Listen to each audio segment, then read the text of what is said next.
बोले शंकरान की जय। एक समय श्री महादेव जी पार्वती जी के साथ भ्रमण करते हुए मृत्यु लोक में अमरावती नगरी आए। वहां के राजा ने सुंदर शिव जी का मंदिर बनवाया। शंकर जी वहीं ठहरने लगे। एक दिन पार्वती जी शिव जी से बोली, नाथ आओ चौसर खेले। खेल प्रारंभ हुआ। उसी समय पुजारी जी पूजा करने आए। पार्वती ने पूछा, पुजारी जी बताइए जीत किसकी होगी? वह बोले शंकर जी की। और अंत में जीत पार्वती की हुई। पार्वती ने मिथ्या भाषण के कारण पुजारी जी को कोढ़ी होने का श्राप दिया। पुजारी जी कोढ़ी हो गए। सब बात बतला दी। अप्सराएं बोली, पुजारी जी तुम 16 सोमवार का व्रत करो, महादेव जी तुम्हारा कष्ट दूर करेंगे। पुजारी जी ने उत्सुकता से व्रत की विधि पूछी। अप्सरा बोली, सोमवार को व्रत करे, संध्योपासन उपरांत आधा सेर गेहूं के आटे के 3 अंग बनावे और घी गुड़ दीप नैवेद्य बिल्वपत्र आदि से पूजन करे। बाद में 1 अंगा अर्पण करे, शेष 2 अंगा प्रसादी समझ विपरीत कर प्रसाद में। इस विधि से 16 सोमवार कर 17वें सोमवार को पाव सेर गेहूं के आटे की बाटी का चूरमा बनाकर भोग लगाकर बांट दे। फिर 100 कुटुंब प्रसाद ग्रहण करें। ऐसा करने से शिव जी तुम्हारे मनोरथ को पूर्ण करेंगे। यह कहकर अप्सराएं स्वर्ग को चली गई। पुजारी जी यथाविधि व्रत कर रोग मुक्त हुए और पूजन करने लगे। कुछ दिन बाद शंकर पार्वती पुनः आए। पुजारी को कुशलता पूर्वक देख पार्वती जी ने रोग मुक्ति का कारण पूछा। पुजारी ने कथानुसार पार्वती ने व्रत किया, फलस्वरूप और प्रसन्न कार्तिकेय जी माता के आज्ञाकारी हुए। कार्तिकेय जी ने भी पार्वती से पूछा कि क्या कारण है कि मेरा मन आपके चरणों में लगा। पार्वती ने यही व्रत बतलाया। कार्तिकेय जी ने भी व्रत किया, फलस्वरूप बिछड़ा हुआ मित्र मिला, उसने भी कारण पूछा। बताने पर विवाह की इच्छा से यथाविधि व्रत किया। फलतः वह विदेश गया। वहां राजा की कन्या का स्वयंवर था। राजा का प्रण था कि हथनी जिसको माला पहनाएगी उसी के साथ पुत्री का विवाह होगा। यह ब्राह्मण भी स्वयंवर देखने की इच्छा से एक ओर जा बैठा। हथनी ने माला इसी पंडित को पहनाई। धूमधाम से विवाह हुआ। तत्पश्चात दोनों सुख से रहने लगे। एक दिन राजकन्या ने पूछा, नाथ आपने कौन सा पुण्य किया जैसे राजकुमारों को छोड़ हथनी ने आपका वरण किया? ब्राह्मण ने 16 सोमवार का व्रत स्वविधि बताया। राजकन्या ने सतपुत्र प्राप्ति के लिए व्रत किया और सर्वगुण संपन्न पुत्र प्राप्त किया। और बड़ा होने पर पुत्र ने पूछा, माताजी किस पुण्य से मेरी प्राप्ति आपको हुई? राजकन्या ने स्वविधि 16 सोमवार व्रत बतलाया। पुत्र राज्य की कामना से व्रत करने लगा। उसी समय राजा के दूतों ने आकर उसको राजकन्या के लिए वरण किया। आनंद से विवाह संपन्न हुआ। राजा ने के देवलोक होने पर ब्राह्मण कुमार को गद्दी मिली। फिर भी वह इस व्रत को करता रहा। एक दिन उसने अपनी पत्नी से पूजन सामग्री शिवालय में ले चलने को कहा, परंतु उसने दासियों के द्वारा भिजवा दी। जब राजा ने पूजन समाप्त किया तो आकाशवाणी हुई कि इस पत्नी को निकाल दे, नहीं तो यह तेरा सत्यानाश कर देगा। प्रभु की आज्ञा मान उसने रानी को निकाल दिया। रानी भाग्य को कोसती हुई एक नगर में बुढ़िया के पास गई। दिन देखकर बुढ़िया ने इसके सिर पर सूत की पोटली रख बाजार में भेजी। रास्ते में आंधी आई, पोटली उड़ गई। बुढ़िया ने इसको फटकार कर भगाया। वहां से देवी के पास पहुंची तो सब माट चटक गए। उसने भी निकाल दिया। पानी पीने नदी पर पहुंची तो नदी सूख गई। सरोवर में पहुंची तो हाथ स्पर्श होते ही जल में कीड़े पड़ गए। उसी जल को पी आराम करने लगे। जिस पेड़ के नीचे जाती वही सूख जाती। वन और सरोवर की दशा देख ग्वाले इसे मंदिर के गोसाई के पास ले गए। यह देखकर गोसाई जी समझ गए कि यह कुलीन अबला विपत्ति की मारी हुई है। धैर्य बांधते हुए बोले, बेटी तू मेरे यहाँ रह, किसी बात की चिंता मत कर। रानी आश्रम में रहने लगी, परंतु जिस वस्तु से उसका हाथ लगे उसी में कीड़े पड़ जाए। दुखी हो गोसाई ने पूछा, बेटी किस देव की आराधना से तेरी यह दशा हुई? रानी ने बताया, मैं पति की आज्ञा का उल्लंघन कर महादेव जी के पूजन को नहीं गई। गोसाई जी ने शिव जी से प्रार्थना की। गोसाई जी बोले, बेटी तुम 16 सोमवार का व्रत करो। रानी ने 100 विधि व्रत पूर्ण किया।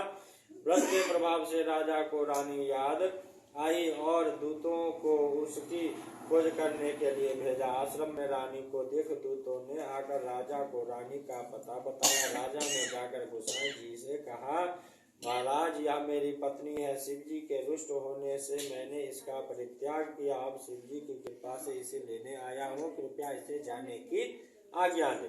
गोसाई जी ने आज्ञा दे दी। राजा रानी नगर में आए। नगरवासियों ने नगर सजाया, बाजे बजने लगे, मंगलोच्चार हुआ। शिव जी की कृपा से प्रतिवर्ष 16 सोमवार व्रत को कर रानी के साथ आनंद के साथ रहने लगे। अंत में शिवलोक को प्राप्त हुए। इसी प्रकार जो मनुष्य भक्ति सहित और विधि पूर्वक 16 सोमवार व्रत को करता है और कथा सुनता है, उसकी सब मनोकामनाएं पूर्ण होती है, अंत में शिवलोक को प्राप्त होता है। एक साहूकार बहुत ही धनवान था। उसको धन आदि में किसी प्रकार की कोई कमी नहीं थी, परंतु पुत्र न होने के कारण वह अत्यंत दुखी था। वह इसी चिंता में रात दिन रहता था और पूजन किया करता था। सायंकाल को शिव जी ने मंदिर में दीपक जलाया करता था। उसके इस भक्ति भाव को देखकर एक समय ही श्री पार्वती जी ने शिव जी महाराज से कहा कि हे महाराज, यह साहूकार आपका अत्यंत भक्त है और सदैव आपका व्रत और पूजन बड़ी श्रद्धा से करता है, अतः इसकी मनोकामना पूर्ण करनी चाहिए। शिव जी ने कहा कि हे पार्वती जी, यह संसार कर्म क्षेत्र है। जैसे किसान खेत में जैसा बीज बोता है वैसा ही फल काटता है, उसी तरह इस संसार में जो जैसा कर्म करते हैं वैसा ही फल भोगते हैं। पार्वती जी ने अत्यंत आग्रह से कहा कि महाराज, जब यह आपका ऐसा भक्त है और यदि इसको किसी प्रकार का कोई दुख है तो उसको अवश्य दूर करना चाहिए, क्योंकि आप तो सदैव अपने भक्तों पर दया करते हैं, इसके दुखों को दूर करते हैं। यदि आप ऐसा नहीं करेंगे तो मनुष्य क्यों आपकी सेवा व्रत पूजन करेंगे? पार्वती जी का ऐसा आग्रह देख शिव जी महाराज प्रसन्न हो कहने लगे, हे पार्वती, इसका कोई पुत्र नहीं है, इसी पुत्र कृपा से वह अति दुखी रहता है। भाग्य में पुत्र न होने मैं इसको पुत्र की प्राप्ति का वर देता हूँ, परंतु वह केवल 12 वर्ष तक ही जीवित रहेगा। इसके पश्चात वह मृत्यु को प्राप्त होगा। इससे अधिक मैं और कुछ इसके लिए नहीं कर सकता। यह सब बात साहूकार सुन रहा था, इसलिए उसको न कुछ प्रसन्नता हुई और न दुख हुआ। वह पूर्ववत वैसे ही शिव जी महाराज का सोमवार का व्रत और पूजन करता रहा। कुछ साल व्यतीत हो जाने पर साहूकार की स्त्री गर्भवती हुई और 10वें महीने उसके गर्भ से अति सुंदर पुत्र की प्राप्ति हुई। साहूकार के घर में बहुत खुशी मनाई गई, परंतु साहूकार ने उसकी केवल 12 वर्ष की आयु जान कोई अधिक प्रसन्नता प्रकट नहीं की और न किसी को भेद बताया। जब वह 11 साल का हो गया तो उस बालक की माता ने उसके पिता से उसके विवाह के लिए कहा, परंतु वह साहूकार कहने लगा, मैं अभी इसका विवाह नहीं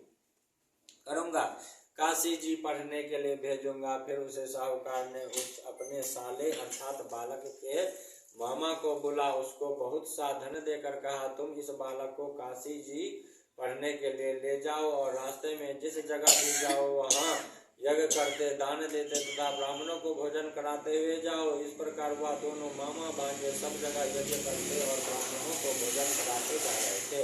रास्ते में उसको यह एक शहर पड़ा। उस शहर में राजा की कन्या का विवाह था और दूसरे राजा का लड़का जो विवाह के लिए बारात लेकर आया था वह आंख का काना था। लड़के के पिता को इस बात की बड़ी चिंता थी कि वह वर को देखकर कन्या के माता पिता विवाह में किसी प्रकार की अड़चन न पैदा कर दे। इस कारण जब उसने अति सुंदर सेठ के लड़के को देखा तो मन में विचार किया कि क्यों न दरवाजे के समय पर इस लड़के से वर का काम दिया जाए। ऐसा विचार कर राजा ने उस लड़के और उसके मामा से कहा तो वह राजा हो गए और साहूकार के लड़के को स्नान आदि करा, वर के कपड़े पहना तथा घोड़े पर चढ़ा दरवाजे पर ले गए और बड़ी शांति से सब कार्य हो गया। अब वर के पिता ने सोचा यदि विवाह कार्य भी इसी लड़के से करा दिया जाए तो क्या बुराई है। ऐसा विचार कर और उसके मामा से कहा यदि आप फेरों और कन्यादान का काम करा दे तो बड़ी कृपा होगी और हम इसके बदले में बहुत कुछ धन देंगे। उन्होंने स्वीकार कर लिया और विवाह कार्य बहुत अच्छी तरह से हो गया। परंतु जिस समय लड़का जाने लगा तो राजकुमारी की चुनरी के पल्ले पर लिख दिया कि तेरा विवाह तो मेरे साथ हुआ, परंतु जिस राजकुमार के साथ तुमको भेजेंगे वह एक आंख का काना है और मैं तो काशी जी पढ़ने जा रहा हूँ। उस राजकुमारी ने जब अपनी चुनरी पर ऐसा लिखा पाया तो उसने राजकुमार के साथ जाने से इनकार कर दिया और कहा कि यह मेरा पति नहीं है, मेरा विवाह इसके साथ नहीं हुआ, वह तो काशी जी पढ़ने गया है। राजकुमारी के माता पिता ने अपनी कन्या को विदा नहीं किया और बारात वापस चली गई। उधर सेठ का लड़का और उसका मामा काशी पहुंच गए। वहां जाकर उन्होंने यज्ञ करना और लड़के ने पढ़ना शुरू कर दिया। जब लड़के की आयु 12 साल हो गई तब एक दिन उन्होंने यज्ञ रखा था कि उस लड़के के अपने मामा से कहा मामा जी आज तेरी तबीयत कुछ ठीक नहीं है। मामा ने कहा कि अंदर जाकर सो जाओ। लड़का अंदर जाकर सो गया और थोड़ी देर में उसके प्राण निकल गए। जब मामा ने आकर देखा कि वह तो मुर्दा पड़ा है तो उसको बड़ा दुख हुआ और उसने सोचा कि मैं अभी रोना पीटना मचा दूंगा तो यज्ञ का कार्य अधूरा रह जाएगा। अतः उसने यज्ञ का कार्य पूरा समाप्त कर ब्राह्मणों के घर जाने के पश्चात रोना पीटना आरंभ कर दिया। संयोग बस उस समय शिवजी महाराज और पार्वती जी उधर से जा रहे थे। जब उन्होंने जोर जोर से रोने पीटने की आवाज सुनी तो पार्वती जी ने शिवजी को आग्रह करके उसके पास ले गई और सुंदर लड़के को मरा देखकर कहने लगी कि महाराज यह तो उसी सेठ का लड़का है जो आपके वरदान से हुआ था। शिवजी ने कहा कि पार्वती इसकी आयु इतनी ही थी सो भोग चुका। पार्वती जी ने कहा कि महाराज कृपा करके बालक को और आयु दो, नहीं तो इसके माता पिता तरफ तरफ कर मर जाएंगे। पार्वती जी ने इस प्रकार बार बार आग्रह करने पर शिवजी महाराज की कृपा से लड़का जीवित हो गया।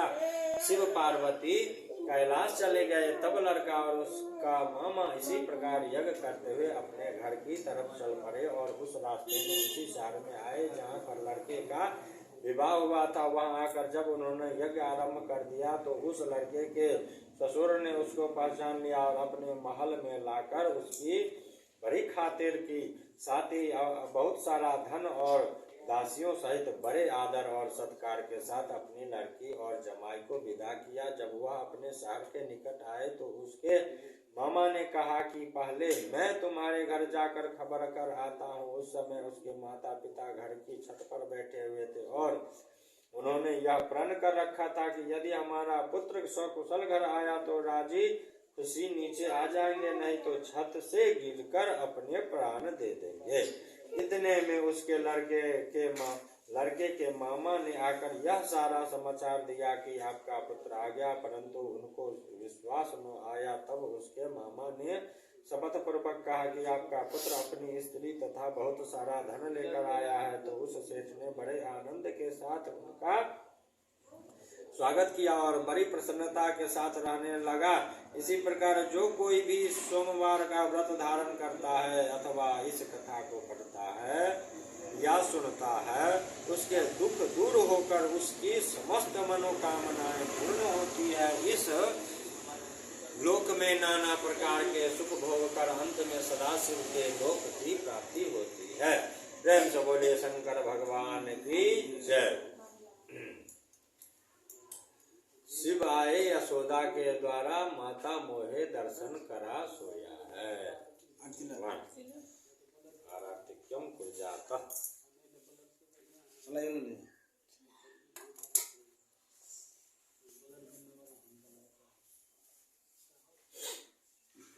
डंडी ले कंजरी खराब जटे